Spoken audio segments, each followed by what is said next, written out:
Hello everyone, एक बार फिर से आप सबका स्वागत है आपके चैनल बाय इंजीनियर्स में। जैसा कि हम पढ़ रहे थे कार्बन एंड इट्स कंपाउंड में आज हमारा आखिरी टॉपिक है soap and detergent. Soap and detergent का पहले हम देखते हैं कि ये कैसे वर्किंग करती है सोप और इसमें क्या क्या कंपोनेंट्स होते हैं। सबसे पहले सोप का स्ट्रक्चर देखते हैं, सोप मॉलिक्यूल्स का। सोप मॉलिक्यूल में एक लॉन्ग चेन होती है, किसकी? कार्बोक्सिलिक एसिड की। कार्बोक्सिलिक एसिड की लॉन्ग चेन होती है जिसमें आगे वाला जो पार्ट होता है उसको बोलते हैं हाइड्रोफिलिक एंड।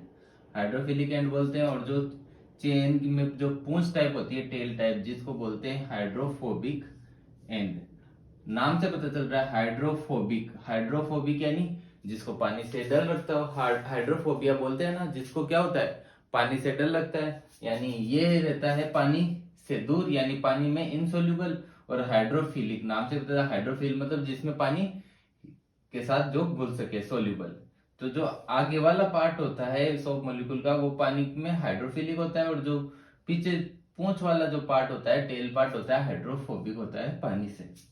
ठीक है, तो यही चीज वर्किंग काम करती है इसके अंदर। वर्किंग कैसे काम करता है, समझो कि ये एक ऑयल ड्रॉपलेट है। ऑयल ड्रॉपलेट है, ऑयल ड्रॉपलेट में क्या होता है कि जो सोप मॉलिक्यूल है इसका जो आयोनिक एंड है, और जो जिसको बोलते हैं ना आयोनिक एंड है, या फिर जो हाइड्रोफिलिक एंड है, आयोनिक एंड या हाइड्रोफिलिक एंड है, ये तो बाहर की साइड आयोनिक एंड कहा जाता है, फेस आउटसाइड, ये आउटसाइड की तरफ फेस करता है। और जो इसका टेल पार्ट है जिसको बोलते हैं हाइड्रोफोबिक एंड, जो पानी से दूर रहता है, इनसोल्यूबल होता है पानी में, वो कहाँ चिपक जाता है, वो ऑयल ड्रॉपलेट के चिपक जाता है।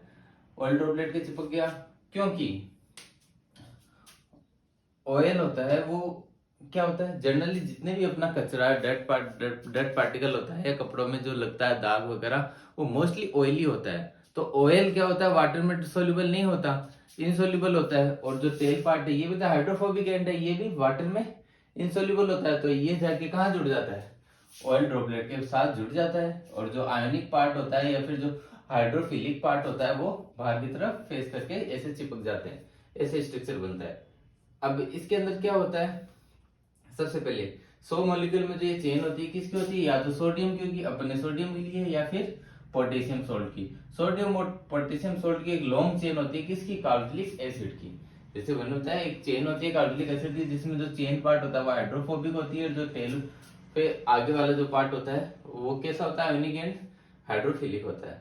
इसके जो स्ट्रक्चर होता है, इस स्ट्रक्चर को क्या बोलते हैं, मिसेल्स, या तो इसको मिसेल्स भी बोल सकते हैं, और जब हम पढ़ते थे तब हमें इसको याद करने के लिए मिसाइल्स बोल देते थे। असल में इसका प्रोनाउंसिएशन कैसा है, मिसेल्स। मिसेल्स के बाद जैसा कि मैंने बोला क्या था, आयोनिक एंड ऑफ का वो कैसा होता है, डिजोल्व इन वाटर में। आयोनिक जो पार्ट होता है वो क्या होता है, वाटर में डिजोल्व होता है। जबकि जो कार्बन चेन होती है कार्बोक्सिलिक एसिड की, वो किस में डिजोल्व होती है, ऑयल के अंदर। ऑयल के साथ जुड़ जाती है क्योंकि दोनों कैसे हैं, हाइड्रोफोबिक है। और जो आयोनिक एंड है जो क्या होता है, डिजोल्व किस में होता है, वाटर में। अब समझो कि मेरे पास ये डस्ट पार्टिकल, मानो कि ये डस्ट पार्टिकल है, इस मार्कर की जो डॉट है इसको मानो डस्ट पार्टिकल है। डस्ट पार्टिकल के चारों तरफ क्या होता है, जो सोप का जो पार्ट है जो ऑयल में डिजोल्व होता है, जो कार्बोक्सिलिक एसिड की लॉन्ग चेन है, वो क्या होती है, इसके साथ जुड़ जाती है। और जो जो कि वाटर में सोल्यूबल नहीं है, इनसोल्यूबल है, लेकिन उस सोप का जो दूसरा एंड है जो हाइड्रोफिलिक है, हाइड्रोफिलिक एंड है, और जो आयोनिक एंड है वो क्या होगा, वाटर में डिजोल्व होगा।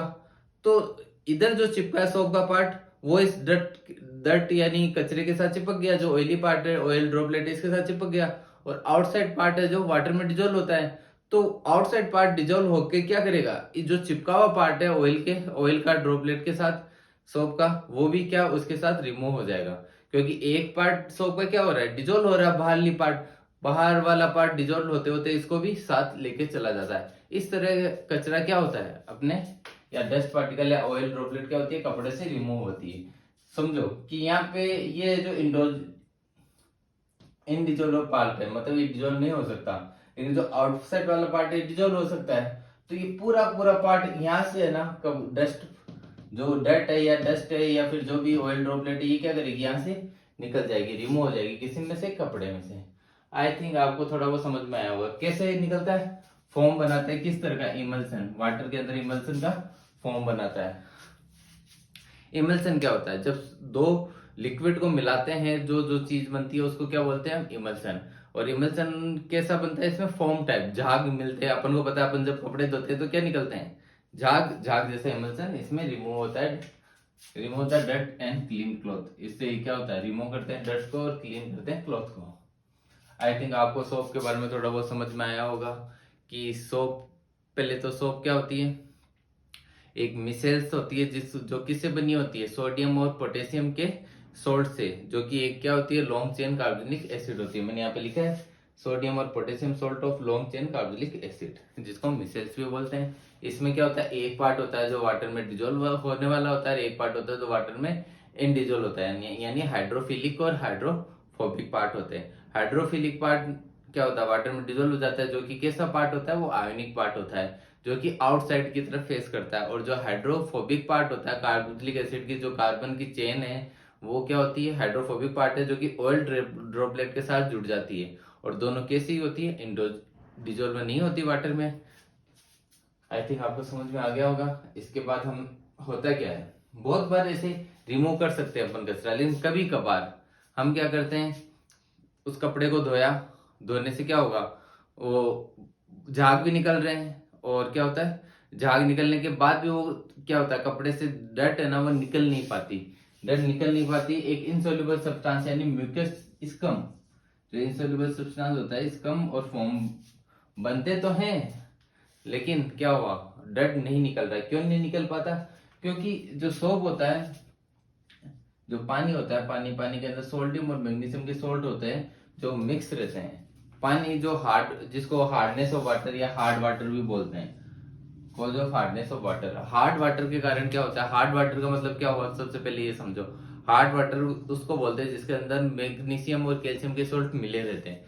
मैग्नीशियम और कैल्शियम की सोल्ट की वजह से वो पानी है वो हार्ड वाटर है। हार्ड वाटर के साथ यदि हम कपड़े धोते हैं या कुछ करते हैं, तो वो जो डर्ट को होता है वो इजिली रिमूव नहीं कर पाता, डर्ट को रिमूव नहीं कर पाता। इसलिए हमने एक अलग चीज बनाई जिसको बोलते हैं डिटर्जेंट। हार्डनेस ऑफ वाटर को रिमूव करने के लिए हम किसका यूज करते हैं, डिटर्जेंट का। ये चीज पता होना चाहिए, हार्डनेस ऑफ वाटर को रिमूव। हार्डनेस क्या होती है, मैग्नीशियम और कैल्शियम के सोल्ट मिले होते हैं किसके अंदर, वाटर के अंदर, जिसकी वजह से वाटर के अंदर क्या आ जाती है, हार्डनेस। तो हार्डनेस को रिमूव करने के लिए हम किसका यूज करते हैं, डिटर्जेंट का। डिटर्जेंट क्या होता है, डिटर्जेंट होता है अमोनियम और सल्फोनेट के सोल्ट।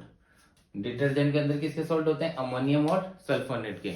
और मैं आपसे पूछूं कि सोप में किसका सोल्ट होता है, सोप में होता है पोटेशियम और सोडियम के सोल्ट। इसके अंदर होता है सल्फोनेट और अमोनियम के सोल्ट, जो कि किसके क्या होती है, लॉन्ग चेन कार्बोनिक एसिड। मतलब ऐसा ही स्ट्रक्चर होता है, बट डिफरेंस क्या होता है, ये सोडियम पोटेशियम की लॉन्ग चेन होती है और ये अमोनियम सल्फोनेट के सोल्ट की लॉन्ग चेन होती है, बस इतना ही फर्क होता है। डिटर्जेंट का यूज कहाँ करते हैं, आपको सबको पता है।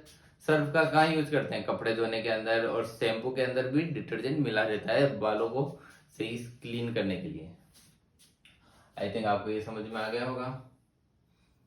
तो आज का टॉपिक हमारा यही था, सोप और डिटर्जेंट। सोप का वर्किंग कैसी होती है, वो कैसे काम करता है, और दूसरा है डिटर्जेंट। थोड़ा बहुत डिटर्जेंट के बारे में पता होना चाहिए कि डिटर्जेंट का हमने क्यों आविष्कार किया। जब सोप से काम हो रहा था तो डिटर्जेंट क्यों बनाया, क्योंकि कुछ हार्डनेस ऑफ वाटर की वजह से, वाटर की हार्डनेस की वजह से क्या होता था, अपने कपड़े से इसे नहीं धुल पाते थे, इसलिए हमने डिटर्जेंट का आविष्कार किया। और डिटर्जेंट क्या होता है, अमोनियम और सल्फोनेट के सोल्ट। आई थिंक आपको समझ में आ गया होगा। आज की क्लास में इतना ही। इसी के साथ हमारा 4th चैप्टर कंप्लीट होता है। कल से हम न्यू चैप्टर स्टार्ट करेंगे जो कि है पीरियोडिक टेबल। पीरियोडिक टेबल हम अगली क्लास में स्टार्ट करेंगे। आज के लिए इतना ही, मिलते हैं अगली क्लास में। धन्यवाद।